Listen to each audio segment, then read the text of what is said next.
The following is an interview with Nick Abraham, one of the foremost experts in cold email marketing and owner of several of the most popular cold email marketing tools. He is a friend and one of my fellow experts in the field.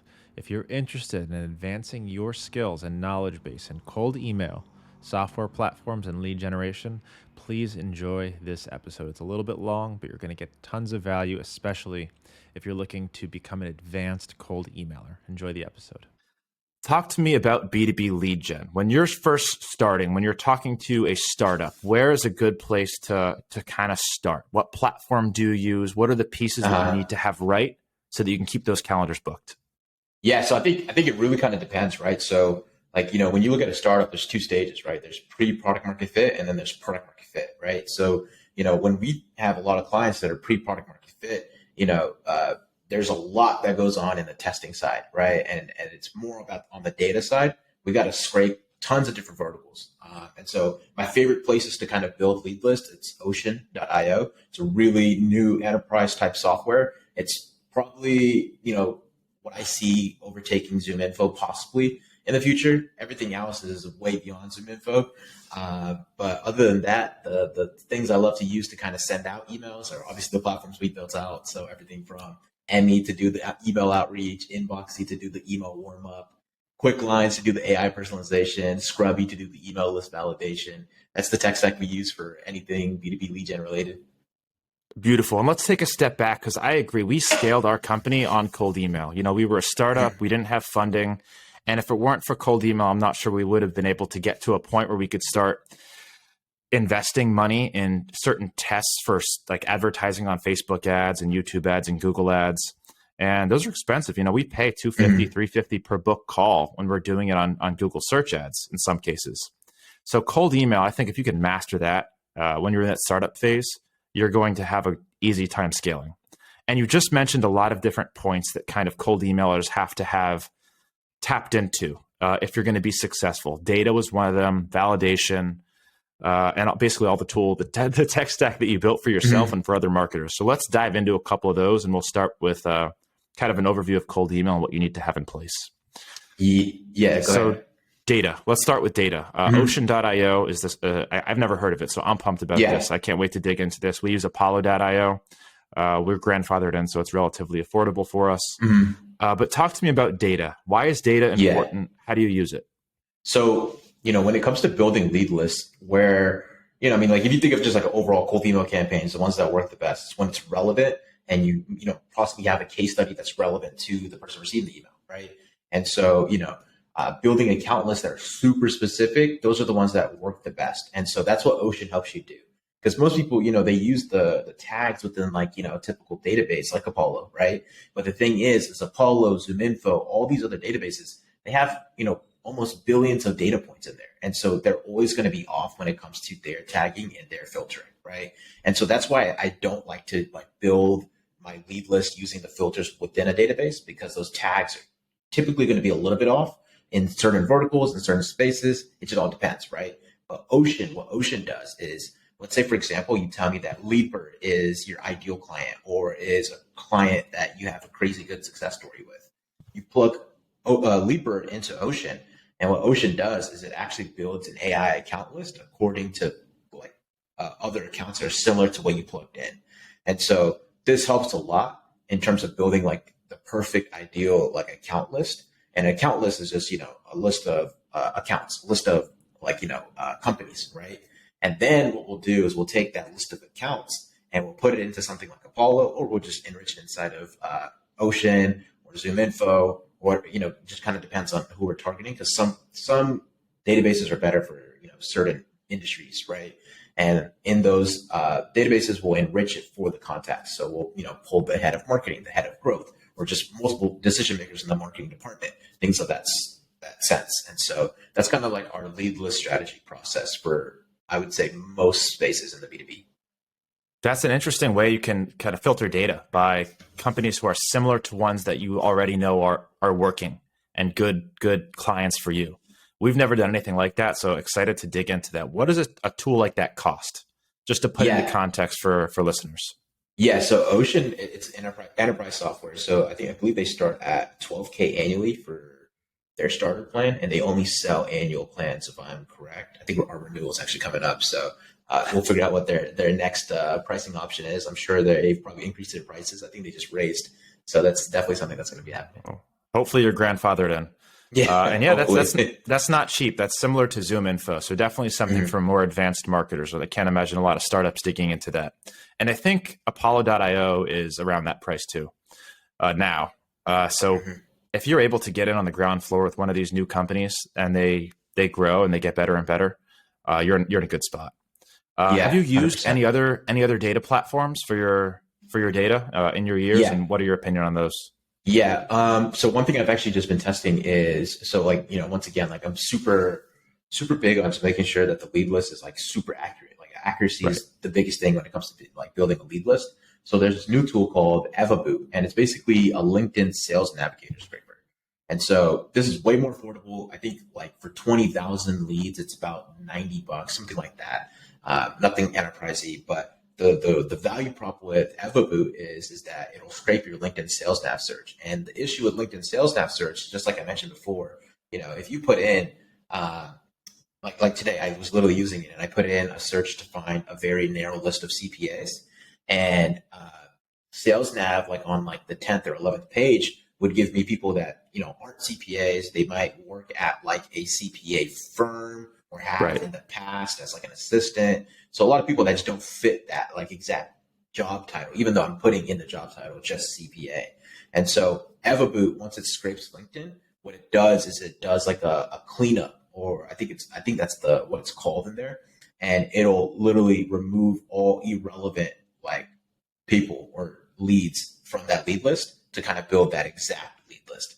And so that was like something I thought was really cool. And like, I think, about 2 to 3 years ago, the game was all about like, where can I get the cheapest and most amount of data and just like kind of go crazy with it. But I think as cold emails and just outbound gets a little bit more competitive, I think where you can get that competitive edge is like just building out a very detailed lead list that's like super on spot with your ICP.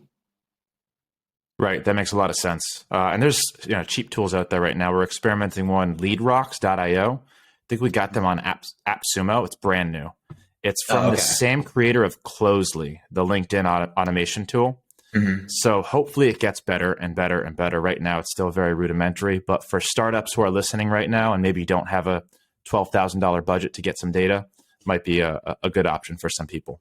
But data is great. It's all about how you use it, though, and how clean it is. Talk to me about what you do with the data once you have it. Do you always clean your data, and how do you clean your data? Yeah, 100%. So the data validation space is really cool. So, any database that has data, data gets old, right? I think the stat is that like data erodes at like 9% monthly. So like, if you have a brand new lead list and the next month, there's going to be a lot of people that, change positions, lose their jobs, whatever it may be. So their emails, their numbers, they can all be gone, right? And so you need to clean your data because, having bad data is what leads to like bounces, and bounces is what leads to bad deliverability. So, data validation is very, very important. And I think even like coming more into like a recession right now, right? A lot more people are going to be losing their jobs. A lot of data is going to start eroding a lot quicker. So data validation is going to be very important coming in these next, 6 to 12 months. And, when you validate data, most people, and data validation is like, it's actually really old technology. It's been around for, 10 plus years. And all the tools, they all pretty much do it the same, except like Scrubby, which is the tool we own.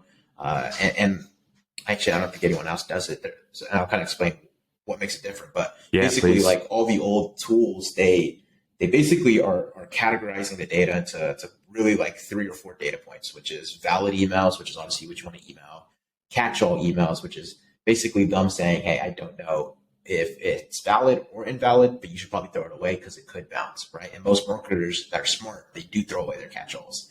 And then you have the invalid, which is, the SMTP pinging back saying it's not valid. So you want to throw those away. And then the fourth one, actually, no, just 3. I think I was missing one for a little bit. And so, like when you clean a lead list, you're only going to really get like 60% of data if you're lucky, maybe even less, right? Depending on the source as well. And so Like think about like, buying something like Zoom Info, for example, or buying some expensive database and then, exporting a list and then finding out that you can only really email like 50% of the list. That's what happens because you throw away a big chunk of catchalls because you don't want to risk, it bouncing.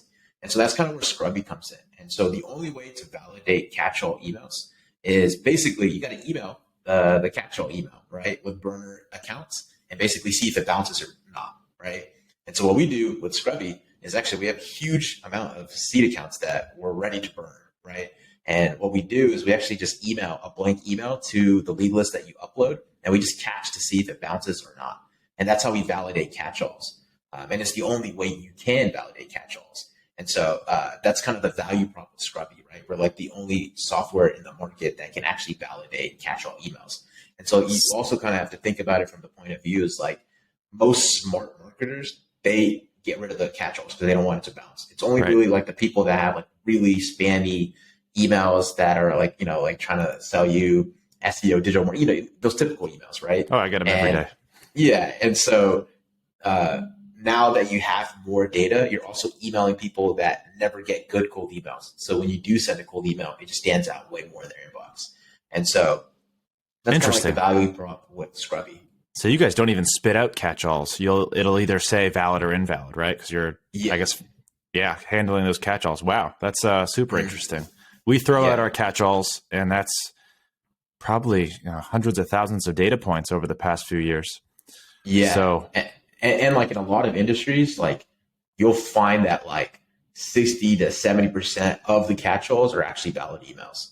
But, Cool. I'll definitely check that out. And Scrubby's the platform that can do that. Very cool. Mm-hmm. Yes. All right. Love that. All right. Let's move on to other aspects of cold email. So we've got the data. We've cleaned it. Now I've got a nice clean data list.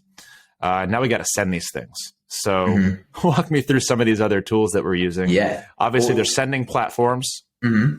There's creating and warming a sending email address. So we need a software to actually deliver the emails. Then we need a sending account to actually and server to send those emails from. Yeah. So there's a couple of things you want to do before you even actually send the emails, right? So, a lot of sales teams actually get this wrong, which is funny because, B2B lead gen, cold emails, it's like sales, but like a lot of big sales orgs, they actually all send out of their primary like domain, right? And so all that's doing, right, especially when their sales team is just like, adding the inboxes into their CRM and it's just launching out a ton of cold emails out of their primary domain.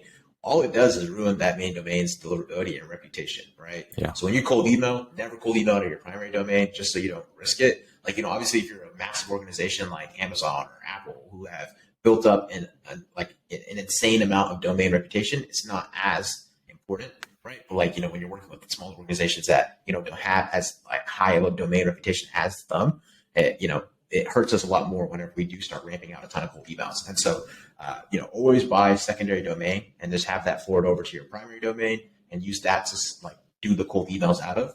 And since you're buying like a secondary domain, and you still got to do it with your primary domain, really, you just got to really build trust with the ESPs. And the only way to really do that is using a warming software. So warming software, just to kind of give a quick recap for like the listeners, it's basically your email is thrown into like an engagement group, and the engagement group is interacting with your email account to build trust and show engagement. And that's what's going to build, a healthy reputation with the ESPs. And so you want to be able to warm it up for 14 days, mimic like a lot of human activity automatically without having to do anything. And then you want to start sending your cold emails out and start slowly ramping them. Right. A funny story about something that recently happened to our company. Like you said, it's devastating when small businesses' primary domain goes down and our emails between each other and with our clients start to get flagged as spam or flagged as suspicious. And it happened to us. We don't cold email from our primary domain, but half of our team is composed of publicists. And what we didn't realize was they're essentially cold emailing reporters sometimes to pitch our clients. And I guess a couple bad pitches must have gone out. A lot of people flagged it as spam. And now we're on a block list, which we're working our way out of. We know what to do. We made the changes, but it sucks. And it's something that is our third time dealing with it until we finally figured out the culprit and the reason. I'm not going to point any fingers, but it's tough. And the only way out of it is to, again, build domain reputation. So you fix the problem and get into these warming tools. until you're finally out of that block list. Yeah, 100%. So with warming softwares, about 2 weeks, do you start them at full capacity? I believe the normal range is you want those emails sending for like 30 to 50 per day with a 30% open or reply rate, 100% open, 30% reply. Do you start them kind of full speed right away? Do you inch them up? Does it matter? Talk to me about that. Yeah, so it definitely matters because, like, you know, you have to think of from like the ESP's point of view, right? Like, you want to basically be able to, like, mimic normal activity. And so that typically means, starting at like 5 emails per day and then starting to slowly ramp up and creep towards 30 and 40 emails per day. And then in the first 14 weeks, once again, like, nobody's emailing you, or you're never going to send emails at any point and get 100% reply rate, right? And so, like, putting that reply rate at the very beginning to 100%, it's a little suspicious. And so, have it, like what we do for ours is like, we'll set it up from like 5 to 60, and then we'll have it ramp up by 20%, and it does that automatically. And so it just mimics normal human behavior. And I believe by the 14th day, when we actually launch the campaign, what we'll do is pull it back. Because right now you have to think about it, right? Like your total inbox volume, right? Because like if you're doing warm-up emails and you're sending 60 warm-up emails, and then you're sending like 100 cold emails, your inbox volume is 160 per day. And that's like relatively too high, because I don't know anyone that sends 160 emails a day, right? And so you want to pull that back and kind of have a good ratio from like cold to warm and be able to balance that and find the balance. And that's how you're going to really perfect deliverability while also having like a pretty good volume there. Interesting. And you said your platform will scale up automatically every day, week, whatever you tell it to do. That's helpful. Ours does not. And there's a lot of different, obviously, warming platforms. There's a few different options for tools across the board. That's very helpful. So what does it generally cost to use one of these tools? And do you need to use it forever as your email is sending? Yeah, great question. So there's a lot of different warming softwares out there. It's actually like one of the easier and cheaper things to build in the B2B lead gen space. So you'll see a lot of guys come in and create one. But like the issue is there's tons of different things that go with it, right? So like the very cheap ones, for example, right? There's even some that are free. And the thing is that they have a very bad seed pool, meaning like the other people that are typically in these like cheaper warm up like communities are like spammers, right? They have bad reputation, and like when your inbox is like messaging with like another inbox that has like a ton of this flag is on a ton of blacklists, things of that sort. There isn't real like hard data behind it, but like we have good reason to believe that it does affect your deliverability, right? And then there's things of like, just interacting with other members. It doesn't, because like most engagement groups are public, right? And I don't prefer those. I like to have like a private network, and that's what Inboxy is. It's like we own all the accounts that are interacting with yours, and then we're assigning accounts dedicated to yours. It's not interacting with anybody else's. And so like things like that kind of improve like your seed network, your pool, and it also will help your deliverability. So there's only 2 people in the market right now that actually do like a private warm-up network, just Inboxy, and then I think the other one is Folderly. And you'll see that we're both priced accordingly, because like managing a private warm-up network is a little bit harder because we have to like own all the email accounts and basically be able to manage those and make sure they like are healthy and don't die out, because we're dedicating them to your inbox. And so you'll see a little bit higher like deliverability and better deliverability when it comes to things like that. So prices can range anywhere from $0 to $150. So yeah. Right. That's actually really helpful, because we looked into Folderly and we're like, why is this one so expensive? That makes a lot more sense. So very good.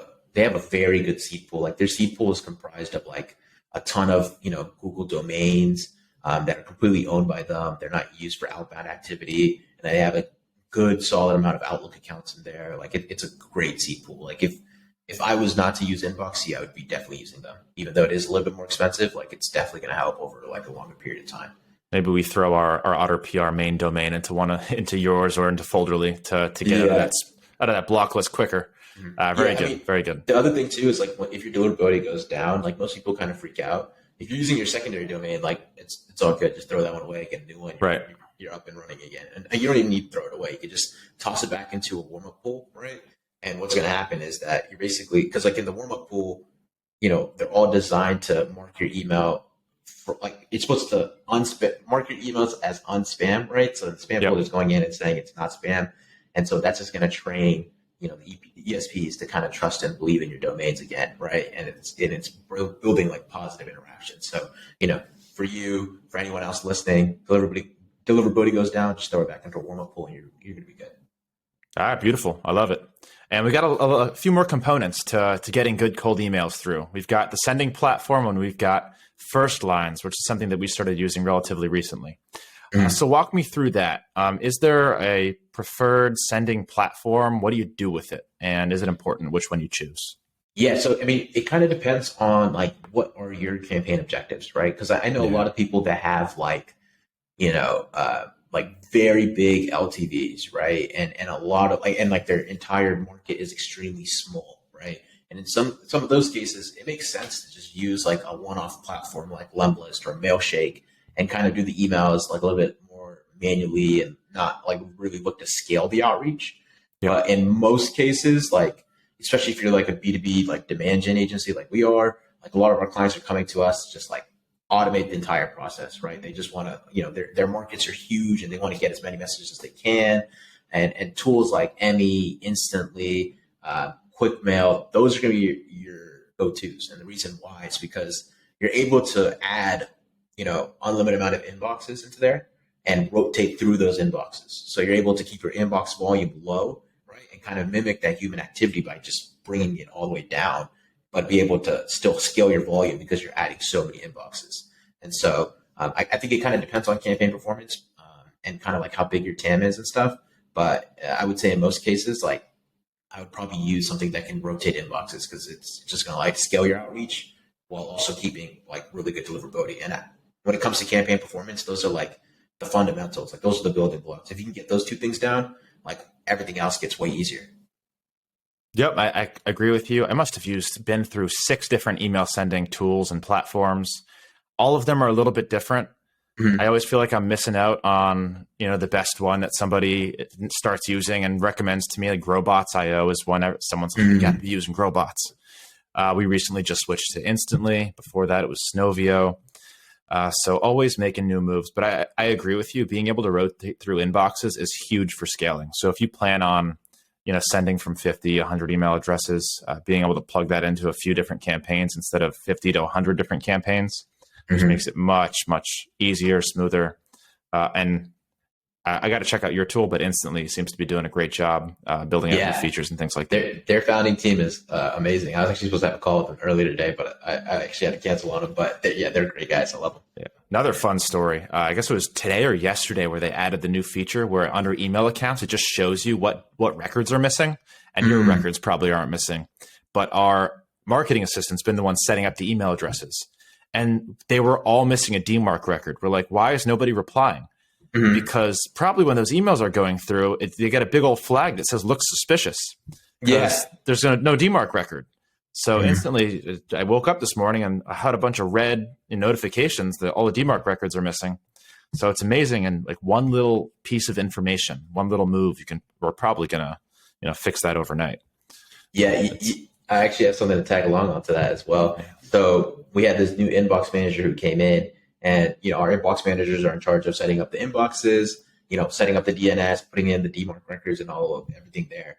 And so we started that campaign. Response rates were a little bit lower than usual, and we were also wondering like, hey, what's going on? So I go check the DNS records. Everything's looking great. And then, I'm like, I still can't figure out like what's going on. Right. And like the offer is very solid. Copywriting's good. Like we've had clients in the space before. We've done great, but still things are like, not looking too great. And then I look and I see that there's a space between, so the DMarc record, I think it's like equals DMarc or something like that, value E, or something like that, whatever that language is, right? Whatever it's there. And there was just a space between like the equal sign and the next word. And that's what was causing the DMarc records to all fail down the books. And so, isn't it wild how one little thing like that can like ruin your whole marketing campaign? You're like, oh, I wonder what's wrong, because it can be so many things wrong. Yeah, and it's funny how simple little mistakes like that can screw up everything for a long period of time before it gets noticed. We implemented recently is a DMarc reporting tool. We plug all our domains into this DMarc reporting tool. It monitors them, sends us a weekly report, just to let us know what's going on. And if something screws up, it tells us. But man, it's crazy that over the past 3 weeks, the reply rates have been down. I'm like, all right, maybe it's the data, maybe it's the messaging, maybe it's the leads, maybe Instantly is having some issues. But no, it's the freaking DMarc record got screwed up. Wild. Yeah, 100%. And the other thing too is like a lot of these reporting tools that do the DMarc stuff, they're all kind of like in and out. Like, and this is something you'll notice a lot in the B2B lead gen space. Is like, especially with like sales tech, is that a lot of it is like reporting and stuff is not what it needs to be. Like you might have the reply rate at some number and it could be completely like underreported in the tool.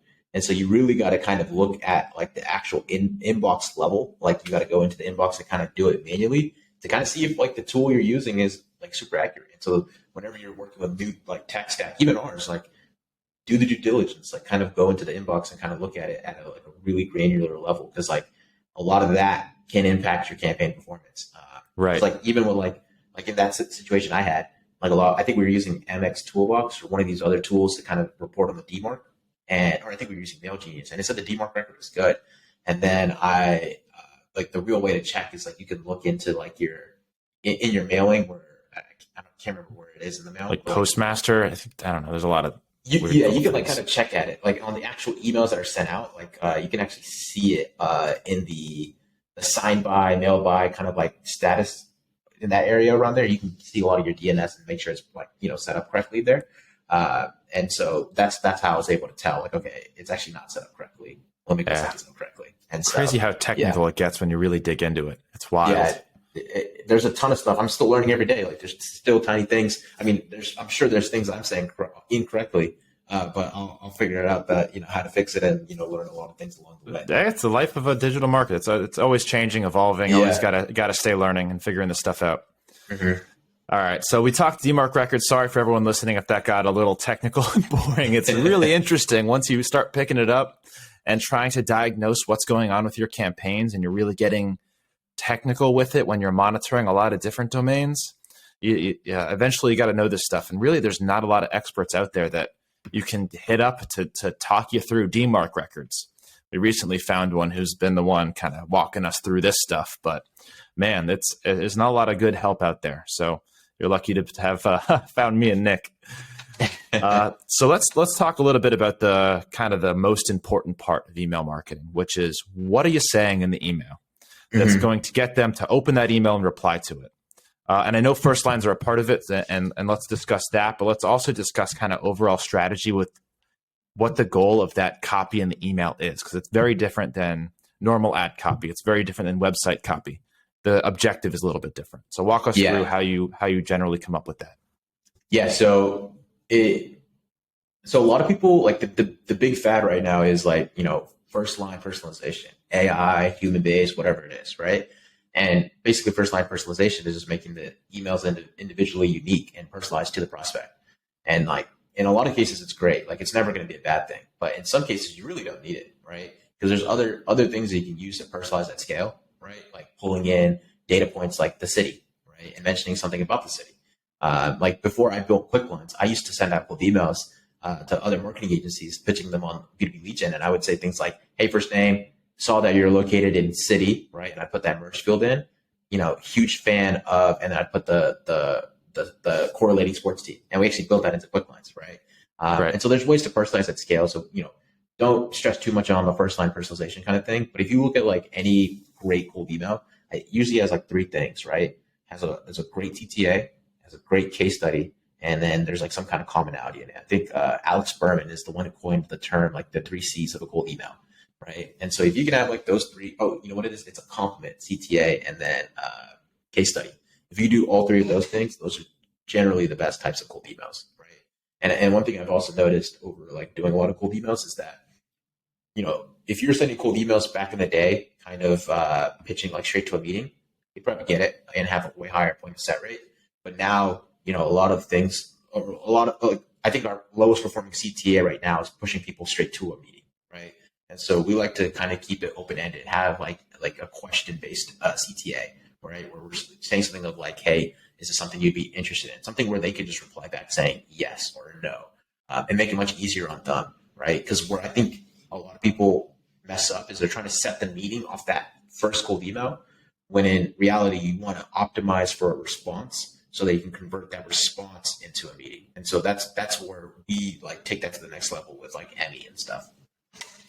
Okay, super interesting. So personalization is a big first one, a first line, a case study that's probably relevant to them. I don't know. Do you just pile all the digital market? I guess you're advertising strictly to digital marketing agencies. Like for us in PR, we advertise to a lot of different categories.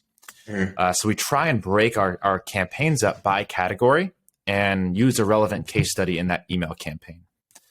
Is that generally what you guys do, or do you advertise specifically to one category? Yeah, no, definitely break it up into multiple campaigns and have multiple verticals we go after. I mean, like for us, like our TAM is pretty big. Like I mean, we could really service a majority of companies in the B2B space, and so we'll break, just like you said, right? Create multiple campaigns in multiple industries and kind of like see how it works. And that's where Ocean comes really like in hand, right? Because like you have a great case study in the digital marketing space. You plug them in, get a whole bunch of accounts, and now you have your own entire campaign lead list strategy for digital marketing agencies, right? And it's the same thing with like fintech, or like we even ran campaigns, like some of our like super niche campaigns. Like we were able to scrape like a whole bunch of like photography studios, which is kind of hard to kind of like build a list of that in like most databases. And like those campaigns do really well, because then you can make like super like specific copy. You can say things like, hey, first name, saw that you are a photography studio, and then kind of go into your gist of the cold email, right? And like things like that, like being a little bit more personalized on like those little tiny things helps you stand out. And so, yeah, that's kind of how I go about the copy. Try to make it really easy to answer, things like of that sort. And then another thing too is like in Emmy, we have this feature called subsequences, right? And so what a subsequence is, I mean, like if you look at your cold emails, right, there's 4 types of responses that you're always going to get.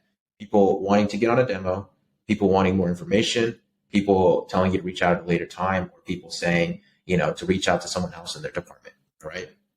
And so in Emmy, we build these things called subsequences, which basically are like, you can create a sequence that addresses each one of those like kind of like responses. And so when you do get the response from your initial cadence, and let's say someone responds to that initial cadence saying, yeah, I'd love more information before I hop on a call, then you could just put them into that info sequence, and that info sequence will reply to their email, give them the information because you built that cadence out, and then follow up with them, pushing them towards a demo.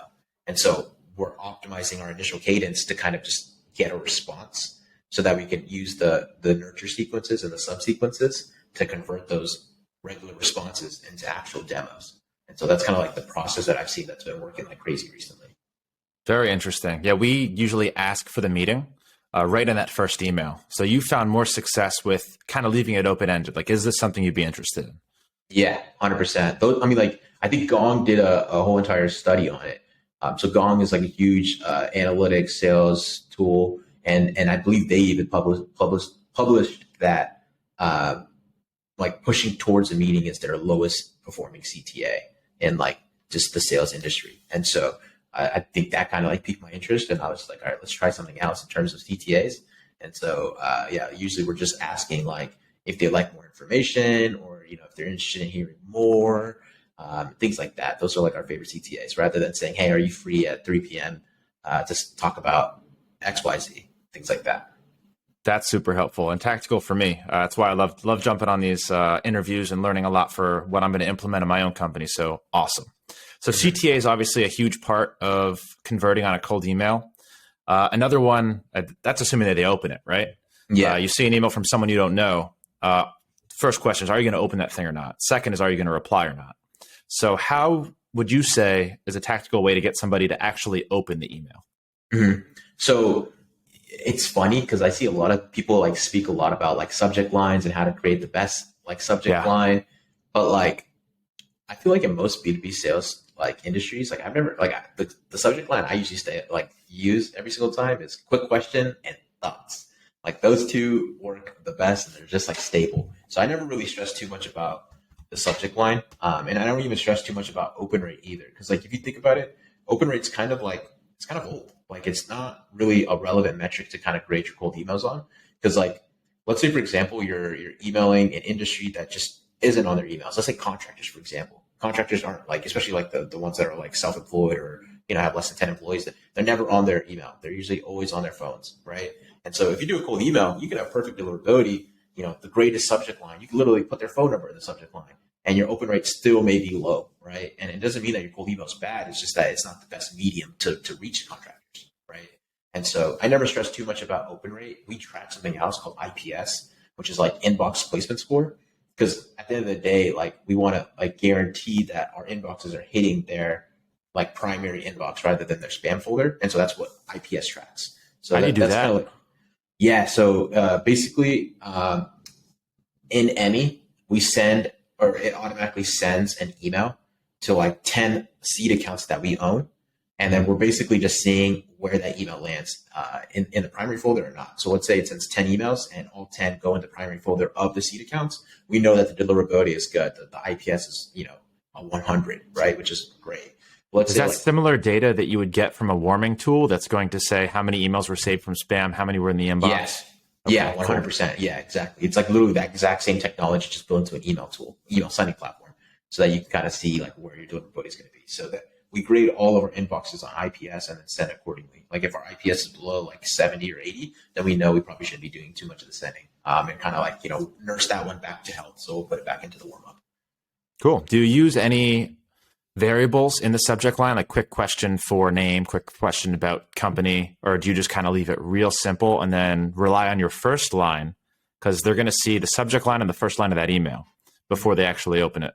So what do you do to... So like sometimes what we'll do in the subject line is put like, because like one thing you have to realize, especially when you're doing cold emails, is like you don't want your emails to be the same every single time. Because like think about it, right? Like in the terms of the what is it? The email sending platforms, right? Or I blanked on the name, but Google, Microsoft, they're going to look at each inbox, and it's really suspicious when each inbox has the exact same email being sent out, right? So you have to incorporate spin tags into your cold emails. And so what we're doing is we want to put like names and stuff like that before quick question in the subject line, so each email just continuously keeps looking different, and then we'll incorporate spin tags throughout like the actual body of the email to make it, once again, just look completely different. So that's kind of like the thought process there. And then with quick lines, obviously we do the AI personalization. You good? Someone walked in. But with quick lines, we'll do like the AI personalization to just kind of stand out. Once again, send personalizable emails at scale. We try to make ours like very like not intrusive and like not make any like very personalized bold claims, because like a lot of AI platforms out there, they'll say things that just don't sound normal, right? And so we always are going for like the less personalized but very consistent. Like that's the value prop of quick lines. We want to send like very personalized quick line or personalized lines. They may not be as personalized, but they're still enough to get the recipient to be like, oh, I think they did some research on me, or they did some kind of extra effort. And so that's kind of like what we're doing with quick lines. Okay, very cool. So a couple other things about some tactics on getting those emails opened and replied to. Do you do anything like offering a free lunch or a gift or an incentive to get on a meeting or to reply to an email? I've seen that done a lot, and I get that done to me sometimes, where they'll buy me a lunch or send me a coffee. And I do feel myself actually more inclined to take that meeting or reply to that email if they do. So is that something that you've ever tried or recommend or see? Yeah, so I see it a lot in like a lot of like enterprise sales tech spaces. I don't really see it with a lot of like bootstrap founders. Like, if you raise a ton of money and you have that extra, budget to spend, like 100% go for it. I still think it's a little off-putting whenever someone's like, hey, like I'll give you a gift card to, hop on a demo. And it's like a lot of times I feel like, if you're hopping on a demo, you're only hopping on the demo to get the gift card, not really because you have serious buyer intent, right? So it's kind of like a waste of time as well as kind of a waste of money. That's how I always viewed it. But in terms of like giving things out for free, like in terms of like, I've seen a lot of really successful cold email campaigns where like clients and community is a great example, right? They have a massive Facebook group and they do a ton of cold emails and they're pushing them. And, I think their CTA is something on the lines of like, would you be interested in joining our Facebook group for free, or, joining our Facebook group and network with other entrepreneurs? like that's a great CTA. It's pushing them into your funnel and you're nurturing them by posting great content in the Facebook group. And once again, you're going to eventually get that sale or that appointment somewhere down the line. So I think like strategies like that are really great. It's something I've always wanted to test. Like, there's ways to send out, because this is my thought process, right? Like with quick lines, emails look personalized at scale, right? And it's like you plug in quick lines and you send out, 100,000 emails, 200,000 emails, and you push them all towards, either an opt-in or push them towards like a community or ask them if they want to join a community. Like it's such an easy call to action. Like why would they say no, right? And if you're having like good follow-ups in there as well, I feel like it's such an easy way to like grow a massive community or a massive email list that's like opted in really well, really quickly. So that's something I definitely need to test out in the next like 2 to 3 months. We've never tried anything like that either, but I can see that being really helpful. I do cold email for other purposes too, like booking guests on my podcast. I do it for promoting other medical brands and supplements. And those reply rates are just absurd compared to like pitching to get on a meeting for my PR company where we get like 1 to 2% replies. Mm-hmm. Those easier calls to action, like writing for my Rave Doctor blog, get like 10 to 15% replies, just absurdly more. So I imagine a call to action of joining a Facebook group, joining an email list or receiving something would be much more effective. So that's definitely something I'm going to look into trying as well. Yeah. And then like, even like pushing them to like, just, like saying things like, one of our favorite CTAs is like, hey, would you like more information before, hopping on a call? Things like that are, it's just so easy for them to say yes. Right. And, just have they're not committing to a call. They're just saying, yes, I want more information. Sure. Exactly. I'm interested. And then you can use like your subsequences and like, automate the follow-ups to, really nurture and really get them to push towards a demo. And you're just going to see way more, I guess, kind of success in a way doing that. Yeah. I love that. Great tips. Great advice. Do you do anything for Omni Channel? Obviously emailing a cold prospect is one way to get their attention. Do you touch them on any other platforms, SMS, LinkedIn? Do you coordinate those? Talk to me a little bit about that. Yeah, so I used to be really big on Omni Channel. So we used to run, email plus LinkedIn very heavily before LinkedIn kind of pushed their update that limits the amount of outreach you could do there. Right. And so like at one point we connected Expandy and Mailshake together. And we would send, or we would do like, I believe 1.4 million zaps a month because you had to connect it using Zapier. And so like, we were heavy into that, but then, now it's kind of like, we just kind of focus on each channel individually rather than trying to like make it like work really well. Like, being in the sales tech space, like there's really no tool that's going to find you that happy medium of being able to work properly. Because like, obviously LinkedIn just does not like automation at all. And it just kind of, a lot of the omni-channel softwares, they just mess up so much in terms of the flows and the smart sequences that'll like say like if this person doesn't open an email, it'll send a connection request. So it's just been like it's been too hard to scale. It's very hard to build, and so I like to just focus on each channel individually. And then even when it comes to like if I was like selling anything B2B lead gen, the two easiest channels to scale: cold calling and cold emailing. Like those are the two that I would definitely go in with, because like cold calling, you could find people in foreign countries that have perfect English that don't cost as much as an American SDR, that can literally use a power dialer and get in front of your target audience all within like a month, right? Same thing with emails. And so two easiest channels to scale. If you have a good product market fit, it's almost impossible not to get like a ton of new clients, ton of new customers every single day. Cool. Have you seen good results with cold calling? Yeah, actually, we were about to re-ramp our cold calling like this week. So, one of my friends, he has an ISA team built out, but he's going to let go of some of the ISA callers. And so I was like, hey, bring him over to me. Like, I want to try to ramp it up again. The big thing about cold calling, though, is like you just got to have strong data, like really strong data, because like and I mean, once again, it varies according to company size. Like if you're hitting smaller companies, you call the company phone, you might be really calling the Google phone number of the CEO, right? But if you're trying to hit bigger organizations, hitting directors at companies that have 500 plus employees, data is the biggest thing there, and it's extremely hard to get as well as extremely expensive. But if you can afford it, it's definitely worth it, and like a good cold call goes a long way. Cool. Definitely something I'll look into. I think we tried it once with some agency and didn't have any luck, but So the thing is like when you delegate a lot of things to agencies without yeah. like testing it first on your own, right? Like truthfully, like a lot of our customers that come to us to like go through the agency that haven't done cold emails, like Yeah. it's always harder to ramp up and figure out what's going to work because there's so much in that testing stage. And then when it comes to like B2B lead gen testing, it takes like 60 days, and the sales cycle takes like another 60 days. And so Right. it's hard to like if you haven't really done a lot of this to come into an agency and then like really see success of it. But like, let's say you have seen some level of success and then you come into the agency probably has the right tech, the right strategies, the right plan in place. They can just help you scale it up, but they just need to know where to hit and how to hit. And then, from there, they can just keep hitting them home runs. I agree with you. It's like hiring an ads agency. No one's going to do the hard work of testing for you. Yeah. Maybe they will at the really high prices, but if you're at that point where you can afford it, you might as well experiment on your own, because it does take a long time to get the messaging dialed in, to get the product dialed in, the data dialed in. So I absolutely agree with you.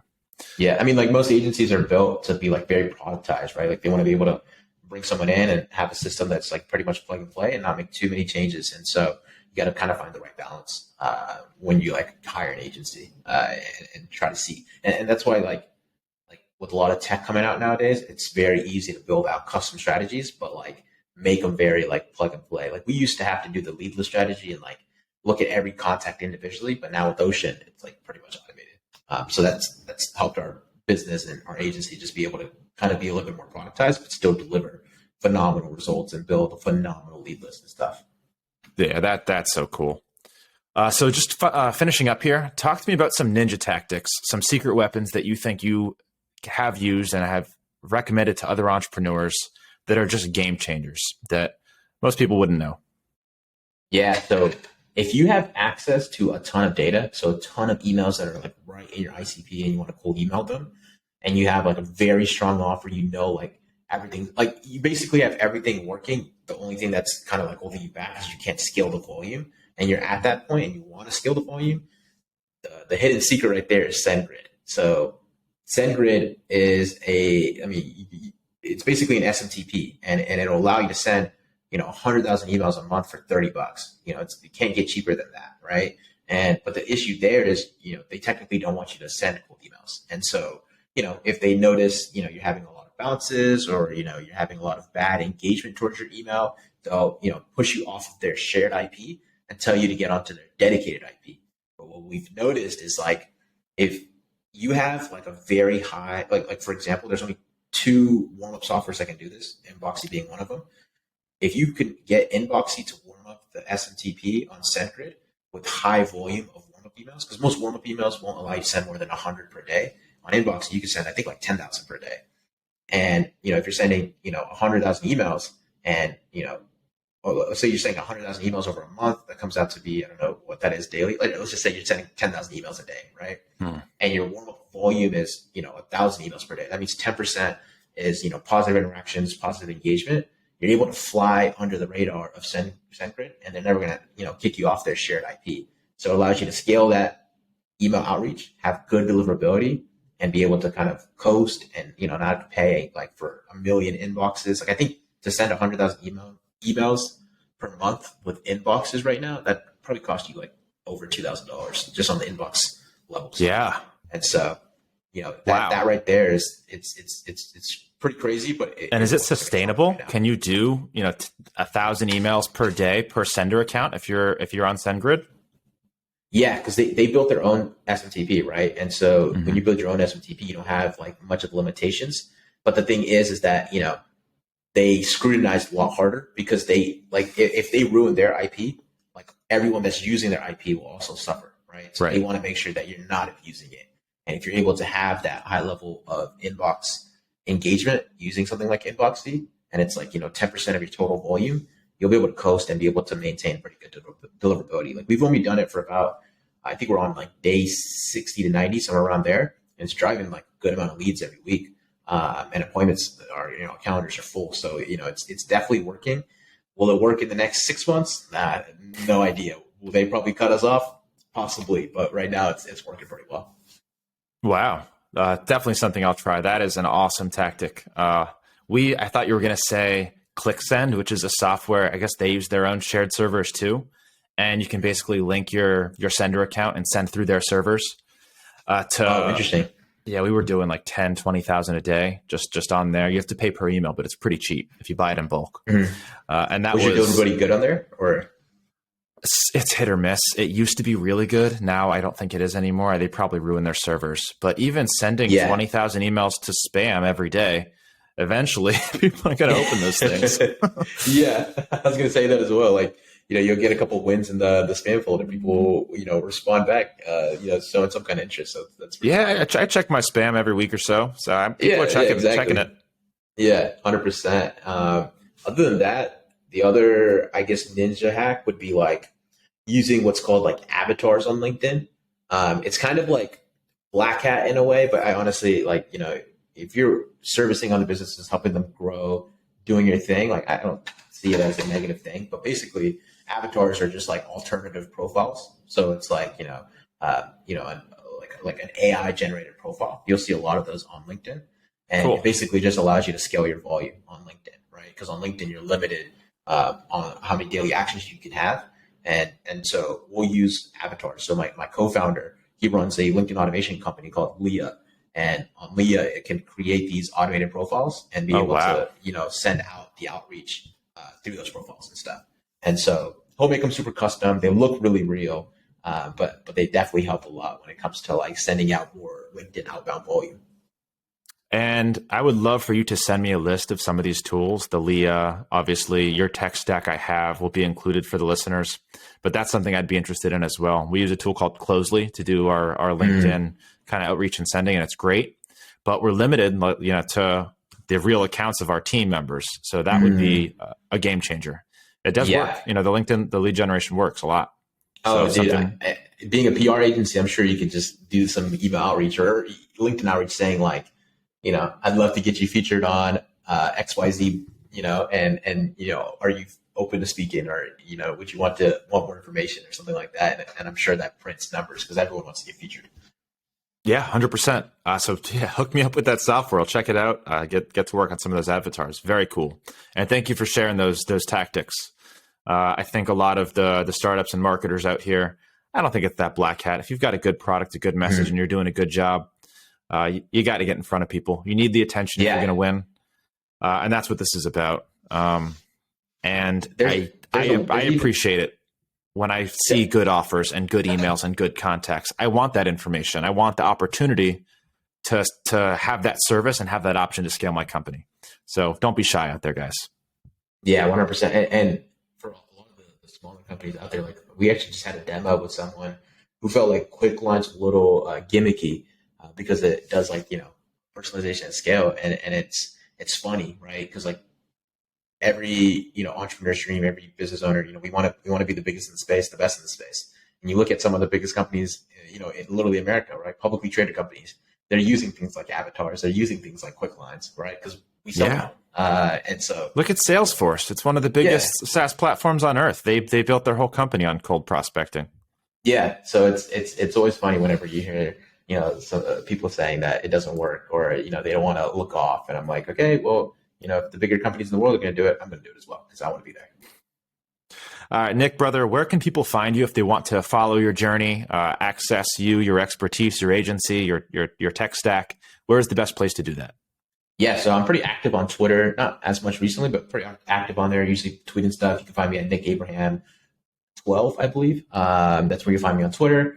And then look me up on LinkedIn, just type in Nick Abraham, lead bird, and I'll probably pop up somewhere. And so, those are probably like my two best places to find me.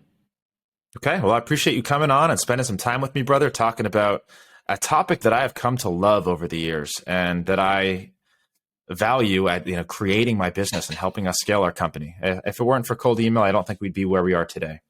And you're one of the few experts that I've met in my years doing this that knows more than I do. So thank you for coming on and having this fun conversation with me. And I hope to continue it. Yeah, definitely. Thanks for having me on.